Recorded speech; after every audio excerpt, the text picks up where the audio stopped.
नमस्कार दोस्तों, आशा करती हूँ आप सभी लोग स्वस्थ होंगे। दोस्तों, आज हम तुलसी और शालिग्राम विवाह की संपूर्ण कथा विस्तार से जानते हैं। पुरानी कथा के अनुसार एक बार भगवान शिव के क्रोधित तेज को समुद्र में प्रभावित किया गया। इसी तेज से एक अत्यंत तेजस्वी बालक का जन्म हुआ, जिसका नाम जलंधर रखा गया। जलंधर बड़ा होकर महाप्रकर्मिक दैत्य राजा बना। उनकी राजधानी जलंधर नगरी थी। जलंधर का विवाह दैत्यराज कालनेमी की कन्या वृंदा से हुआ। वृंदा भगवान विष्णु की परम भक्त थी और अपने अटूट पतिव्रता धर्म के लिए जानी जाती थी। वृंदा के सतीत्व के बल पर जालंधर को देवताओं से एक वरदान मिला था कि जब तक उसकी पत्नी वृंदा का सतीत्व भंग नहीं होगा, तब तक उसकी कोई पराजय नहीं होगी। अपने इस वरदान के अहंकार में चूर होकर जालंधर ने स्वर्ग और पृथ्वी पर अत्याचार शुरू कर दिए। उससे पहले माता लक्ष्मी को पाने की चेष्टा की, फिर देवी पार्वती को सभी देवता त्राहिमाम करने लगे। देवताओं और जालंधर के बीच भयंकर युद्ध हुआ।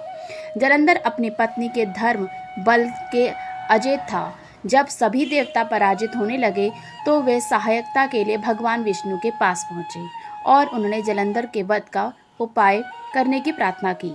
देवताओं की रक्षा के लिए भगवान विष्णु को एक युक्ति सूझी। उन्होंने जालंधर का रूप धारण किया और उस समय जालंधर युद्ध में व्यस्त था और वृंदा अपने महल में पति की जीत के लिए कठोर पूजा और अनुष्ठान कर रही थी।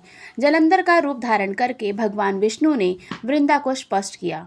वृंदा ने उनके अपने पति समझकर जैसे ही उनके चरणों को छुआ, उनका पतिव्रता धर्म भंग हो गया। धर्म भंग होते ही जालंधर की शक्ति क्षीण हो गई और युद्ध में भगवान शिव ने उसका वध कर दिया। वृंदा को जब इस छल का सत्य का पता चला तो उसके सामने खड़ा व्यक्ति उसका पति नहीं है बल्कि भगवान विष्णु है, तो वह अत्यंत क्रोधित और दुखी हुई। दुखी और क्रोध में वृंदा ने भगवान विष्णु को निष्प्राण पत्थर बन जाने का श्राप दे दिया। उनके इस श्राप से विष्णु तुरंत पत्थर के रूप में बदल गए, जिसे आज शालिग्राम के नाम से जाना जाता है। अपने पति के साथ छल और अपने सतीत्व के भंग होने के आहत में वृंदा ने आत्मदाह यानी कि सती कर दिया।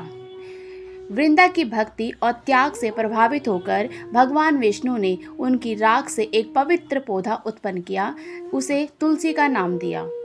विष्णु ने वृंदा को वरदान दिया कि वह सदा उनके साथ निवास करेगी और उनका विवाह शालिग्राम के रूप में उन्हीं से होगा। उन्होंने यह भी कहा कि तुलसी दल के बिना उनकी कोई पूजा पूर्ण नहीं मानी जाएगी और कार्तिक मास के शुक्ल पक्ष की एकादशी या द्वादशी को जो भी व्यक्ति शालिग्राम यानी कि विष्णु का विवाह तुलसी यानी वृंदा से कराएगा, उसे कन्यादान के समान महापुण्य प्राप्त होगा और उसके सभी दुख दूर हो जाएंगे। तभी से हर साल देवउठनी एकादशी के दिन भगवान शालिग्राम और माता तुलसी का विवाह अत्यंत धूमधाम से मनाया जाता है। यह विवाह वृंदा के त्याग और सम्मान देने और भगवान विष्णु द्वारा अपने वचन का निभाने का प्रतीक है। दोस्तों, आपको ये जानकारी कैसी लगी, प्लीज़ कमेंट करके ज़रूर बताइएगा और कमेंट में जय शालिग्राम जय तुलसी मैया लिखना ना भूलिएगा। वीडियो को अंत तक देखने के लिए आपका बहुत बहुत धन्यवाद।